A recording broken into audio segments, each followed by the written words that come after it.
నమస్తే, welcome to YSM news.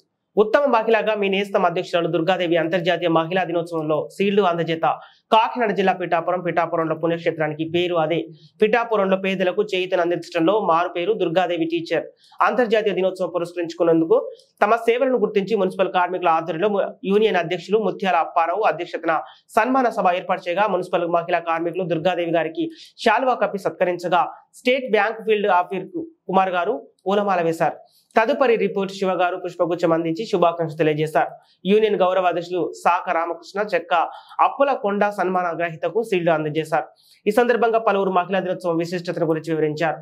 సన్మాన గ్రహీత దుర్గాదేవి మాట్లాడుతూ మానవ సేవే మాధవ సేవ అని మదర్ తెరిజాను స్ఫూర్తితో ప్రతి మనిషిలో సహాయ గుణం ఏర్పడాలని, ఆకలి అన్న వారిని ఆదుకోవడం తమ ధర్మమని, అందరినీ కలుపుకుంటూ సమిష్టి కృషితో లేని వారికి సహాయపడాలని మీ నేస్తం స్వచ్ఛంద సంస్థ నెలకొల్పినట్లుగా వివరించారు.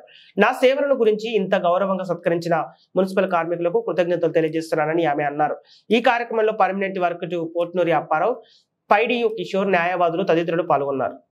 మహిళా దినోత్సవం సందర్భంగా నాకు ఇంత ఉత్తమ పురస్కారాన్ని అందించినటువంటి మన సాక రామకృష్ణ గారికి, అదేవిధంగా పిఠాపురం కార్మిక యూనియన్ అందరికీ కూడా ప్రతి ఒక్కరికి నా యొక్క నమస్కారాలు తెలియజేస్తున్నాను. నిజంగా ఈ రోజున ఇక్కడ నేను ఇలా ఇంత ఉత్తమ పురస్కారాన్ని తీసుకోవడానికి అర్హురాలు కాదు. ఎందుకు అంటే నేను ఎలాంటి వాళ్ళకి సేవ చేస్తున్నానండి. తల్లిదండ్రులు కోల్పోయిన వాళ్ళకి, అందరూ ఉండి కూడా ఎవరు సహాయం అందించిన వాళ్ళకి, అలాంటి వాళ్ళకి, అనాథలకి చేస్తున్నాను. వాళ్ళు ఎందుకు అనాథలు అవుతున్నారు? అందరూ ఉండి కూడా అనాథలు అంటే దానికి కారణం మనమే కదా. అంటే మన బాధ్యత మనం సక్రమంగా చేస్తే అనాథలు ఎందుకు అవుతారు?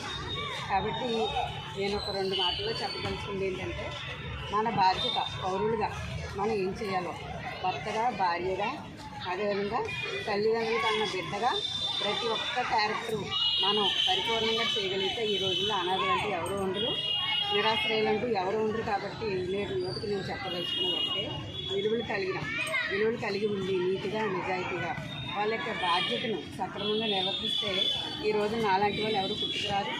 నేను పుట్టుకొచ్చాను అంటే సమాజంలో విలువలు లేవు, నీతి నిజాయితీలు లేవు, బాధ్యతలు లేవు. ఇవన్నీ ఉండాలని మనస్ఫూర్తిగా కోరుకుంటూ మీ అందరికీ ధన్యవాదాలు తెలియజేసుకుంటున్నాను.